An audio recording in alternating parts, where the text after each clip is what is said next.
Right now at 11, the first gentleman of Colorado is hospitalized with complications from the coronavirus. Overnight, the governor gave us an update on his condition. Plus, we are hours away from the first worldwide vaccinations using Pfizer's COVID vaccine and a key hearing later this week in the U.S. And a local restaurant defied government orders and felt the consequences. Now they're planning a legal fight to stay open. We begin at 11, though, with breaking news. I'm Brian Sanders. All high school winter and spring sports are delayed for Colorado. Just moments ago, the Colorado High School Activities Association said rising COVID cases make the start of its Season B, which was set to begin January 4th, cannot be permitted. It also will impact the following seasons, C and D. Those details are just now coming in, so we'll have updates throughout the day on the denverchannel.com. Meanwhile, overnight, the governor thanked everyone for their well wishes. The first gentleman, Marlon Reese, the governor's partner, who is hospitalized with complications from the coronavirus. Both the governor and Reese tested positive 9 days ago. And as Denver7's Eric Lufer reports, the governor is not experiencing any worsening effects, but it isn't unusual 2 days into the illness.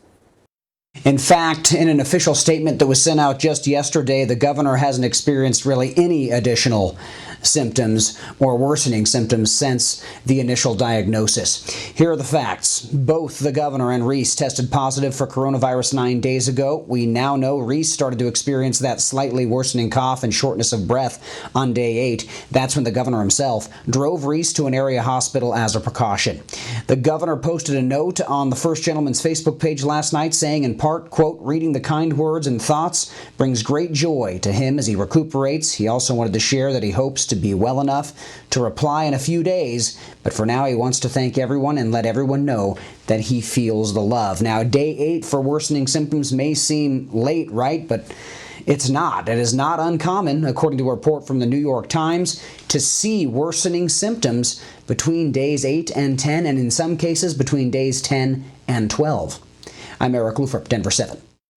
So here's a look at the latest Colorado case numbers. The state reported more than 3,200 new cases on Sunday, although that number is down from Saturday.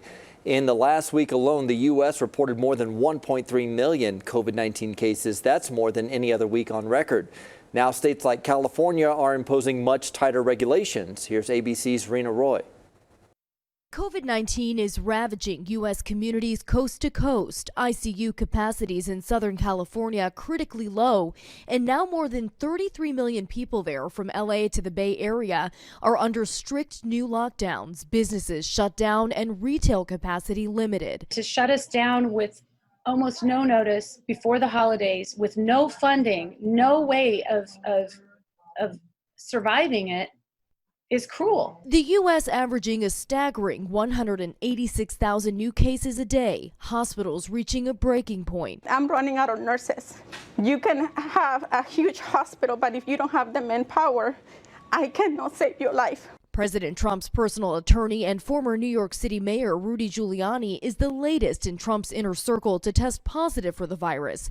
Giuliani meeting indoors with state lawmakers, never seen with a mask on during public appearances, even as top health officials in the Trump administration have been urging Americans to wear face coverings. It's really concerning to me that we still have people out there who don't understand how much spread is occurring by people who don't have symptoms. And we need you to hang on just a little bit longer because we've got vaccines coming. This week is pivotal in the race for a vaccine. Pfizer's vaccine could be granted emergency use authorization soon after Thursday's FDA hearing, and states are getting ready to distribute it. Pfizer's vaccine has already been authorized for use in the UK, with vaccinations expected to begin there tomorrow. Rena Roy, ABC News, New York. The U.S. has a poor track record for flu vaccine rates, and it has health experts worried the same will happen with the coronavirus. USA Today analyzed the most recent data from the County Health Ranking Project, and it found the more rural the area, the fewer people got vaccinated for the flu. Numbers were also low for older adults on Medicare. Doctors hope coronavirus precautions will cut down on the number of flu cases this year. In Colorado, only 11 people have been hospitalized with the flu so far this season.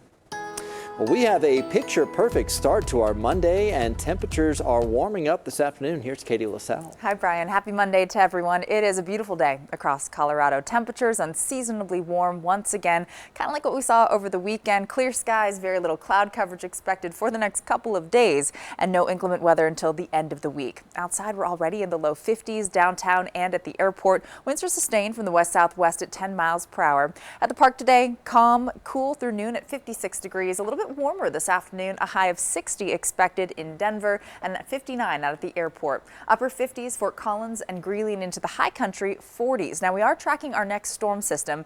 It will be warm the next couple of days, but Thursday into Friday, more snow. Some good news is likely to move into the state. We'll tell you more about how much we're expecting, what the storm is expected to do coming up.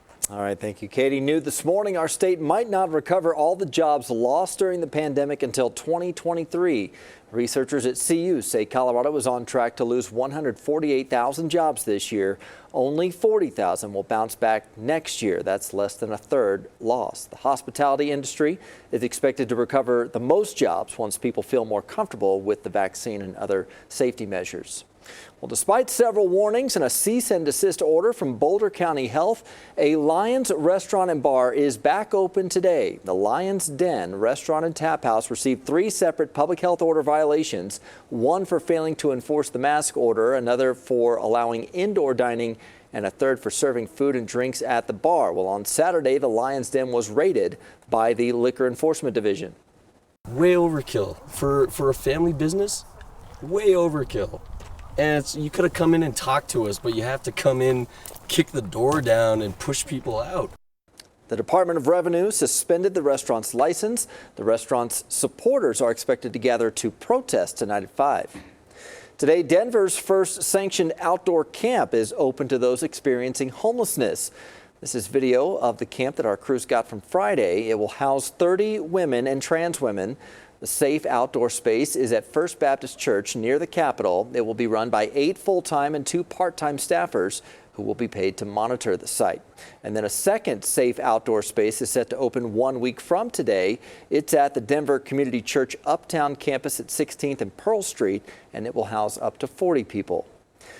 The Trump administration has until today to restore DACA, the Deferred Action for Childhood Arrivals program. A federal judge ordered the Department of Homeland Security to reinstate DACA and to post on its website that it's accepting new applications. It would be the first time new applicants can apply to the program since it was suspended back in 2017. Today, Denver City Council will vote on a resolution to help DIA increase its contactless services to help reduce the spread of the coronavirus. The city will provide up to $25 million to help DIA protect its customers. Well, the Broncos are now 4-8 on the season after giving up a second-half lead against the Chiefs last night. This was in Kansas City. Drew Lock was back at quarterback after last week's disqualification for breaking COVID rules. He said the team played hard, but just couldn't hang on. And reality of it is, you feel like you're going to close the gap, or at least in my heart, in my mind, you close the gap when you beat them. There's no feel-good losses in this league ever. We did play them closer than we have before.